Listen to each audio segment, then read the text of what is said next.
Okay, I'm going to show you how to repair the buttons in these bed remote controls for motorized beds.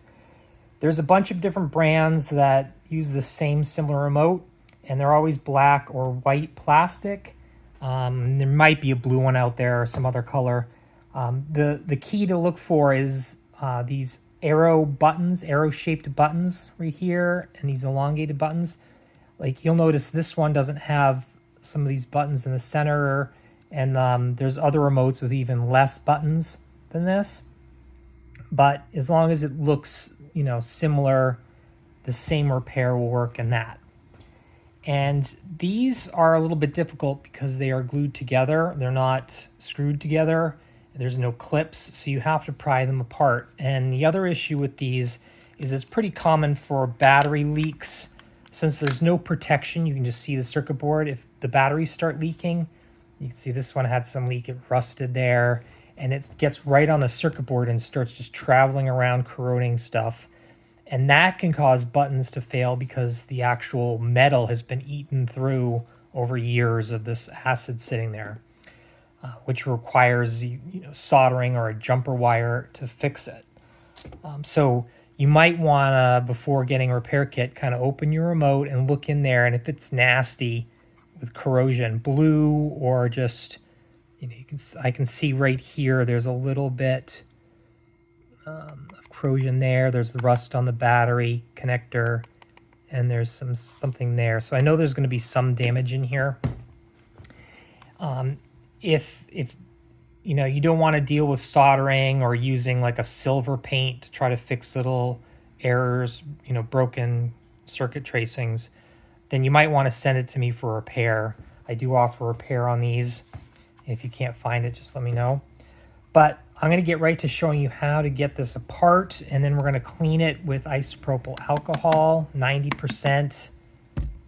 You want 90% or, some people go for 99, but it's really just overkill. 90% is great. Now, I'm going to use a small metal screwdriver to pry this apart. And what I want to warn you about is up here, like several of these remotes I've gotten from people where they've tried to take it apart and they've used some sort of tool and slipped in here. And there's a component up here that if you touch it with anything, it just snaps right off, and then your radio doesn't work anymore. So I would just don't even go up here. Just stay where you can start prying down to the bottom, which is the easiest place. I usually just go for this side here. And once you start getting it, you can just I'll show you, you can go up the side without pushing in or trying to pry it. So at first, I'm going to go down here and just sort of wiggle around and see, I can see like a gap forming right there. So I know the glue is weak right there. So then I'm going to go in, like that. See, I kind of used my fingers to keep it from like jamming all the way in there. It just like slid a little bit, and I'm kind of going at an angle like this and not like this. You don't want to go like this and pry like this because it just doesn't work. So now that I've got it like that, starting to break open, it's very easy. You just kind of like wiggle it and go at it just lightly now. Right.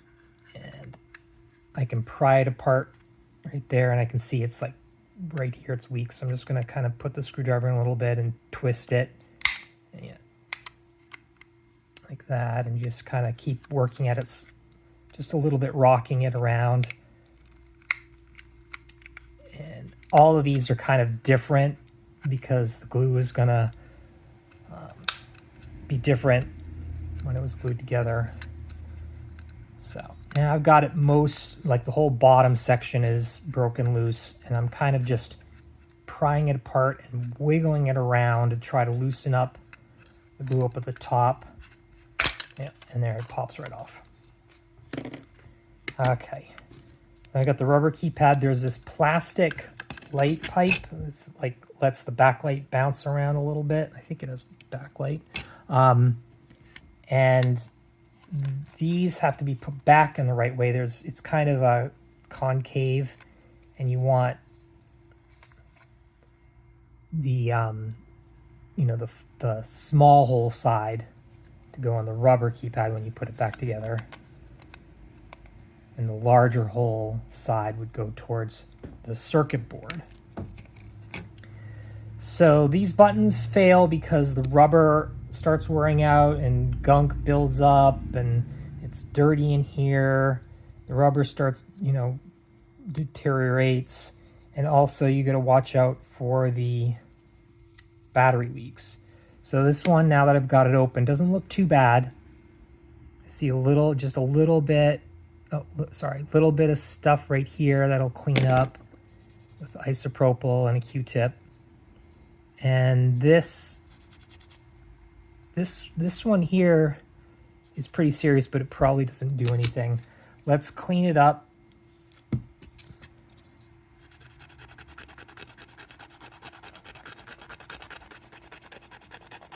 I'm putting, some decent force on there. Okay, so that green stuff started wearing off, cleaning off with the Q-tip. You can see the Q-tip is starting to turn green. And so it looks okay. Some of these don't do anything. They're test points, and they don't go anywhere.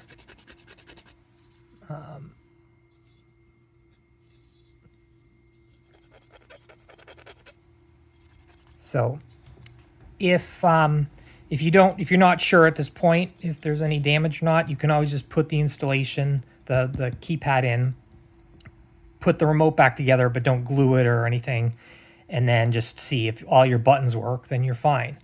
If like one of these buttons just does not work after installing this, it's probably because the tracing is corroded. Sometimes the acid will get into these little holes and just corrode right around there. So usually it's pretty easy to spot, but sometimes it can be sneaky, like it just ate through the hole, and you gotta like put a piece of wire through the hole and solder it on both sides.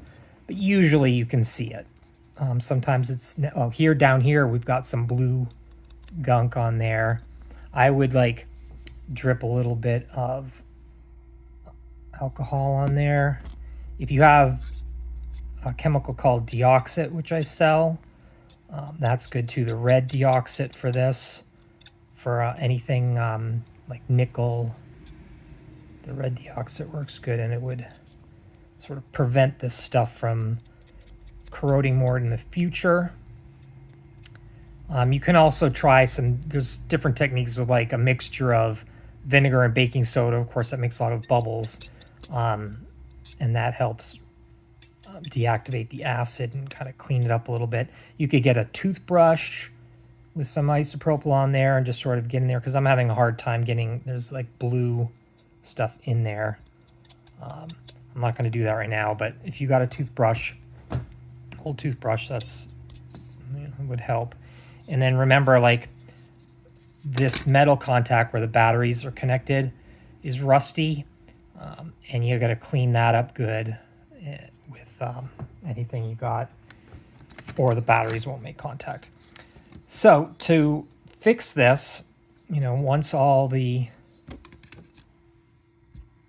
corrosion's been cleaned up, you definitely want to use a little alcohol and Q-tip and just clean these button contacts up to get any like little bit of dirt or whatever off of there. If somebody has repaired this in the past with paint, like there's different paints you can get to paint on these rubber contacts. They don't work, they don't last. The paint kind of flakes off and gets stuck on the buttons and causes them to short out. If you've done anything like that in the past, or anyone else has to this remote that you're working on, make sure you clean those really good, because it can be invisible, like just a tiny speck of that conductive paint can be in there. It'll cause the button to short out, and then none of the buttons will usually work at that point. So once you've got that cleaned up, the repair just gets placed on top of there like that. And when you put the remote back together, all these holes line up. There are the little holes. Some of these remotes don't have these little holes, and some of them do, but they're little plastic pins that go through holes. And we just put that back in there like that. Now, another weird thing I've seen on a lot of these is this LED's busted off. I guess just from dropping or whatever, the housing bangs on the LED and breaks it off. If that's the case, the only option is to resolder a new LED on. If you can't handle that, then you should probably send it in. Usually it's pretty obvious, like the LED is, doesn't work and it's wiggling around. So make sure you have the plastic light pipe on the keypad, not on the circuit board. You just push this down like that. Oops, that's upside down. Let's make sure the glossy part is on top. Yeah, this one can be, it doesn't really line up at the bottom very well if it's upside down. So that's an indication.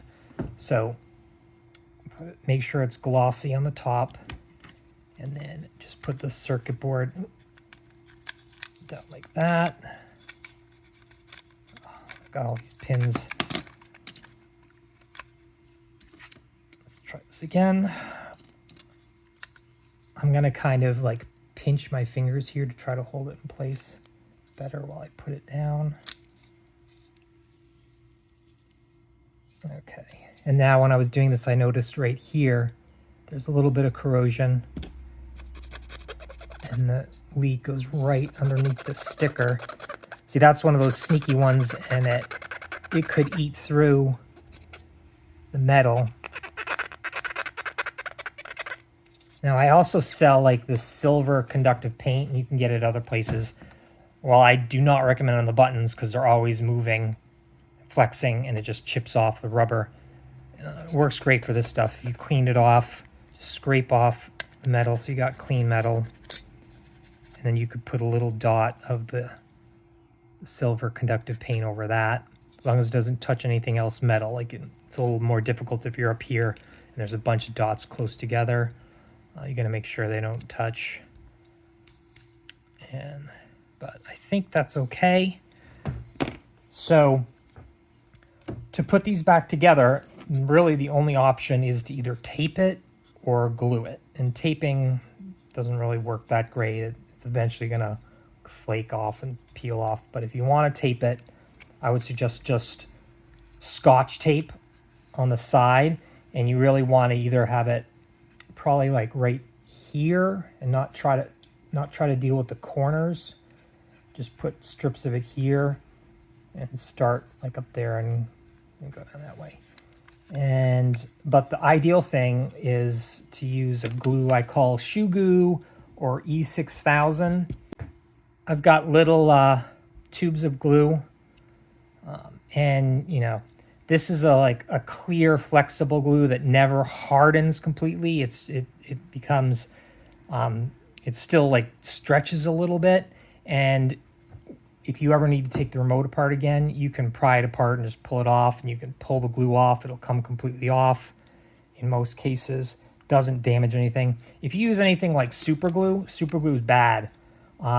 Super glue fumes will actually coat the metal, will get into the buttons, and also it's either it doesn't work because it just cracks and breaks and leaves the glue on there and makes a mess to try to do anything in the future.